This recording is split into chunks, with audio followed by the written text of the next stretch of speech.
mempresentasikan tugas dari BPPK tentang adab lebih tinggi daripada ilmu. Di sini ada saya Repana Monika Putra yang akan menyampaikan materi bab pendahuluan, dan Pak Aditya akan menyampaikan tentang definisi adab lebih tinggi daripada ilmu. Ada Nelly yang akan menyampaikan contoh adab lebih tinggi dari ilmu. Ada Siti Fadilah yang akan menyampaikan makna adab lebih tinggi dari ilmu. Ada Raisa Dewiani yang menyampaikan pentingnya adab lebih tinggi dari ilmu. Dan materi terakhir yang akan disampaikan oleh Aulia Nabira, yaitu kesimpulan adab lebih tinggi daripada ilmu. Langsung ke inti presentasi, yaitu pendahuluan yang akan disampaikan oleh saya. Adab memiliki kedudukan yang sangat penting dalam agama Islam. Adab dapat berupa kesopanan, etika, moral, atau perilaku yang baik. Kata adab dalam kamus bahasa Arab berarti kesopanan. Satu adab bisa berarti sikap, kesopanan, berperilaku, beradab, berbudi pekerti, perbaikan akhlak, moral, etika, adab, serta tata cara pergaulan. Menurut Ahmad Amin yang dikutip Asep Usman Ismail dalam bukunya yang berjudul Tasawuf, adab adalah satu ilmu pengetahuan yang menjelaskan arti dari perilaku baik dan buruk, merencanakan seharusnya apa yang dilakukan oleh manusia, menunjukkan suatu tujuan yang hendak dicapai dalam perbuatan, dan menunjukkan jalan terbaik untuk melakukan apa yang harus diperbuat oleh manusia.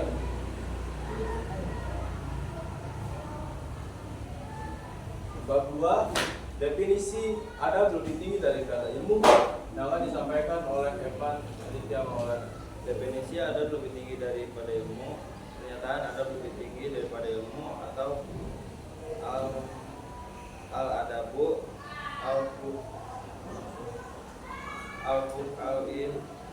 al-im dalam tradisi adab mengacau pada pentingnya memiliki etika yang baik atau perilaku yang benar dalam kehidupan sehari-hari, yang seharusnya diutamakan di atas memiliki pengetahuan saja. Meskipun pengetahuan dan keterampilan dalam suatu bidang sangat penting, adab atau etika yang baik adalah hal yang lebih penting, karena tanpa adab yang baik, pengetahuan dan keterampilan tersebut bisa digunakan untuk tujuan yang buruk atau merugikan orang lain.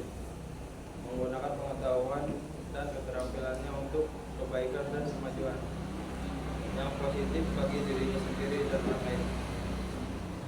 Masuk kepada bab 2, yaitu materi yang ketiga yang akan disampaikan oleh Nelly, contoh adab lebih tinggi dari ilmu. Contoh adab lebih tinggi dari ilmu. 1. Memperlihatkan rasa hormat kepada orang yang lebih tua atau senior. 2. Menjaga diri dari ucapan yang tidak pantas atau kasar. 3. Menjaga kesopanan dalam berpakaian dan berperilaku. Materi yang keempat akan disampaikan oleh Siti Fadilah, yaitu makna adab lebih tinggi dari ilmu. Makna adab lebih tinggi dari ilmu. Adab dalam bahasa Arab yang artinya mengerti, tata krama atau sopan santun. Arti adab secara keseluruhan yaitu segala bentuk sikap, perilaku atau tata cara hidup yang mencerminkan nilai sopan santun, kehalusan, kebaikan, budi pekerti atau akhlak. Ilmu adalah kekhususan, ilmu adalah keistimewaan yang Allah Subhanahu wa Ta'ala tugaskan hanya untuk manusia semata. Selain ilmu, manusia dan hewan memiliki kesamaan. Ilmu dapat mengantarkan seseorang menuju kepada kebajikan dan ketakwaan. Materi selanjutnya akan disampaikan oleh Raisa Dewiani. Pentingnya adab lebih tinggi dari ilmu. Dalam kesimpulan, adab atau etika yang baik memiliki keutamaan yang lebih tinggi daripada ilmu pengetahuan. Oleh karena itu, sebagai manusia yang ingin hidup harmonis dan damai dengan sesama, kita harus menjadikan adab sebagai bagian yang terpisahkan dalam kehidupan sehari-hari kita. Materi penutup atau materi terakhir yang akan disampaikan oleh Aulia Nabira, yaitu tentang kesimpulan adab lebih tinggi dari ilmu. Kesimpulan adab lebih tinggi dari ilmu. Adab atau etika yang baik yang sangat penting dalam kehidupan manusia. Dalam ajaran Islam, adab memiliki keutamaan yang lebih tinggi daripada ilmu pengetahuan. Hal ini tertuang juga dalam pepatah Arab yang mengatakan al-adabu fawqal ilmi, yang artinya adab lebih tinggi dari ilmu.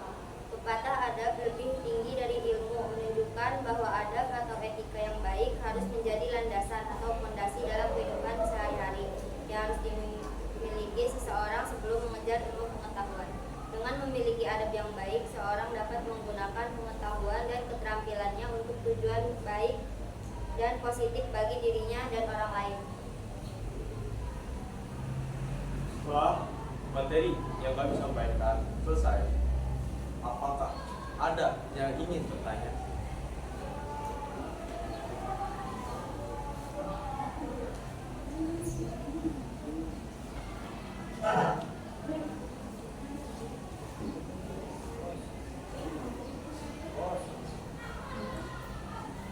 Ya. Saya ingin bertanya, oleh Sintiong Haradapanik dari kelompok 1.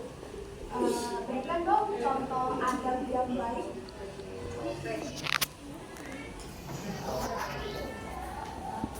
Tiga. Izin jawab. Adab yang baik. Adab yang baik itu seperti kita hal sederhananya oleh siswa itu saling sopan santun terhadap guru, sopan santun dalam nada bicara terhadap teman juga. Itu adalah salah satu contoh adab yang baik menurut saya pribadi. Ya mungkin menurut kita juga semua itu sama kan? Itu jawaban untuk yang mana? Buat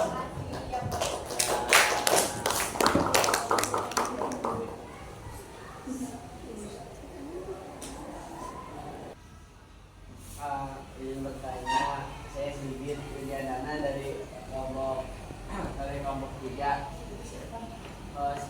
Nanya sekaligus koreksi nyangga. Koreksinya buat tadi pepatah bahasa Arabnya coba tolongin lagi buat Evan dari Benar Nafiran.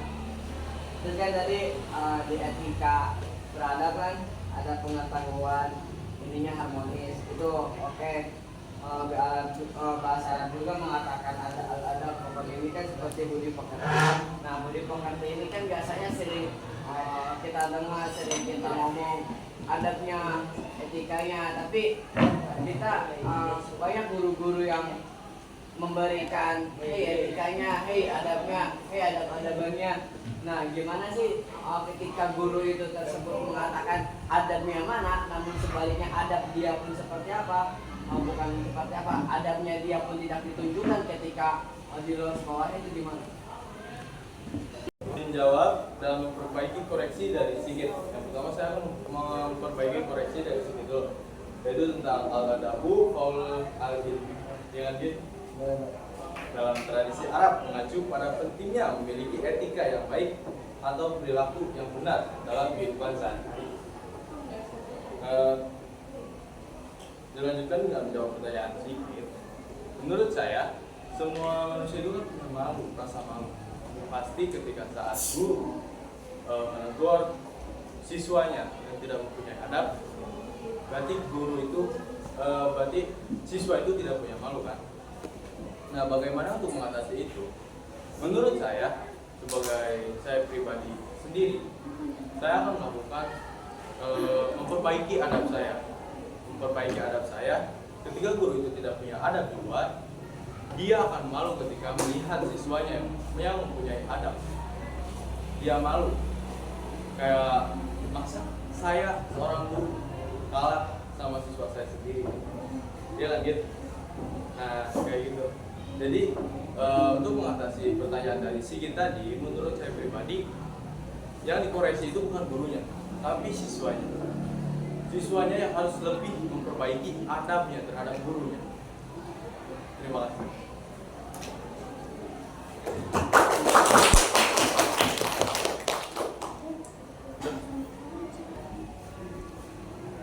Sekian presentasi dari kelompok 5. Kurang lebihnya mohon maaf. Wabillahi taufiq wal hidayah. Wassalamualaikum